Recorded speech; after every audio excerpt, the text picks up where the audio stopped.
कि हमारा कमरा में साड़िया पहनावई राजा जी दिलवा के कारा से लागल बा।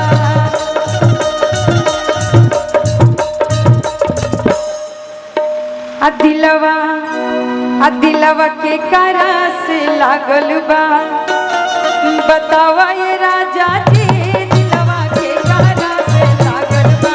बतावा ये राजा जी दिलवा के कारा से लागल बा। हमरा कमरा में साड़िया पहनावा ये राजा जी आ दिलवा के कारा से लागल बा। बतावा ये राजा जी दिलवा के कारा से लागल बा। बतावा ये राजा जी दिलवा के कारा से लागल बा। काहे के जइबा सैयदी हो जिला घरही में। काहे के जइबा सैयदी हो जिला घरही में। अरे जवन जवन मंगबा तवन मिली हो। ये लाइन हर एक मेहरारू के अपने मर्द से शिकायत रहला कि कतनो तो इंग्लैंड बेंगलोर चाहे दिल्ली बॉम्बे जा लेकिन तहरा जाए के नहीं तू जबे रहा हमारा नजर के सामने। अरे जवन जवन मंगबा तवन मिली हो जिला घरही मेरी। जवन जवन मंगबा तवन मिली हो जिला घरही मेरी। देखी एमे एक और भाव बा हमनी के यहाँ मम्मी लोग गावेला लोग झूमरे हा कि हमरा चोटिया से लाग गईले चोट हो पलमुआ दुबारा गईले। हमरा चोटिया से लाग गईले चोट हो पलमुआ दुबारा गईले।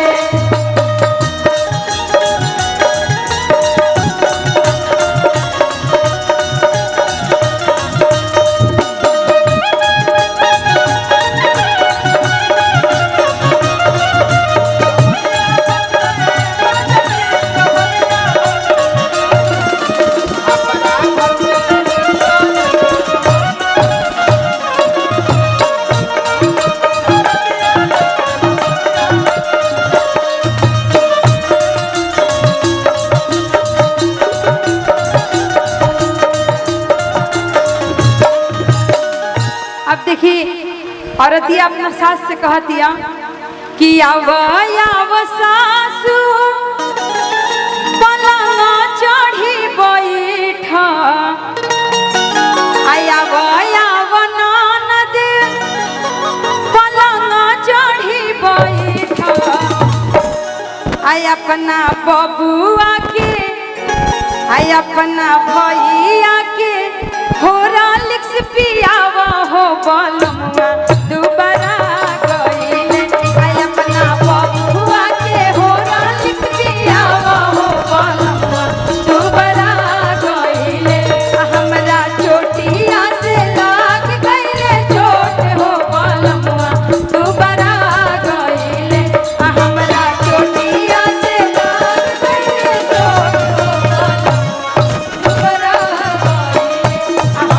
चोटिया से लाग गईले चोट हो दुबारा गईले। देखी ई सब हमनी के यहाँ पारंपरिक जौन हमनी के यहाँ गावल जाला इहे हम गाइला और यही से हमरा के मतलब इतना पब्लिक भी माता बहने काफी ज्यादा पसंद करेला लोग। हमनी के यहाँ शादी होला तो पहले जब दुआरे बारात लगेला तो रउआ सब सुन ले हो जब बलियों में गावले जाला कि आपन खोरिया। आज के जौन फंक्शन बा समझी मनोज चाचा पे बानू मनोज चाचा के कार्यक्रम हो तो समझी कि मनोज चाचा एक कार्यक्रम करवाओ तनी शादी ब्याह बा अपन बेटी के ब्याह करो तनी तो वही में जब दुआरे बारात लगेला तो गावल जाला कि आपन खोरिया बाहर आए मनोज बाबा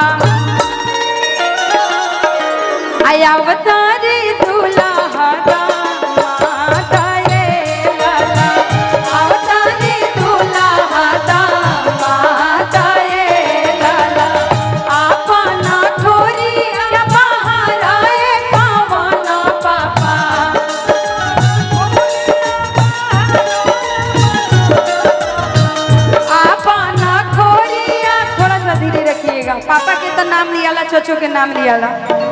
अब देखिए भाइयों लोग के नाम लिया ला नो।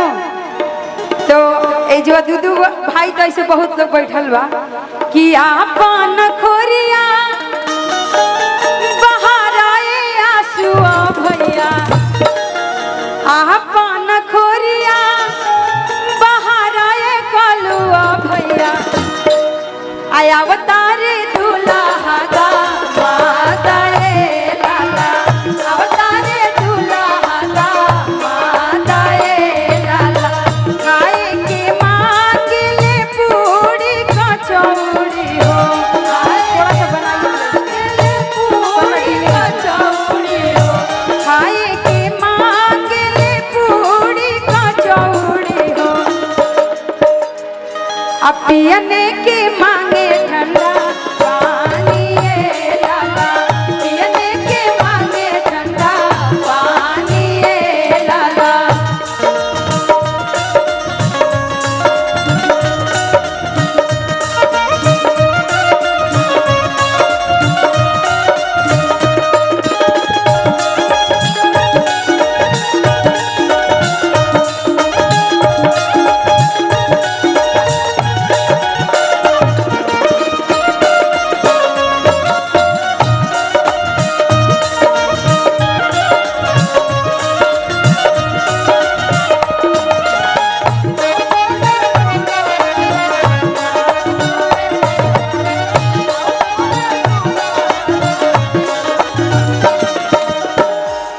यही में देखिए जब लड़का के तिलक चढ़ेला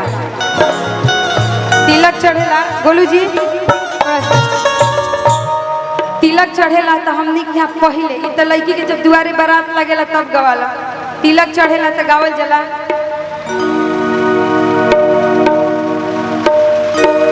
सुन लही हो खबजा रघुनंदन हरि कि गाई के गोबरा अयग नाली पायो रघुनंदन हरे,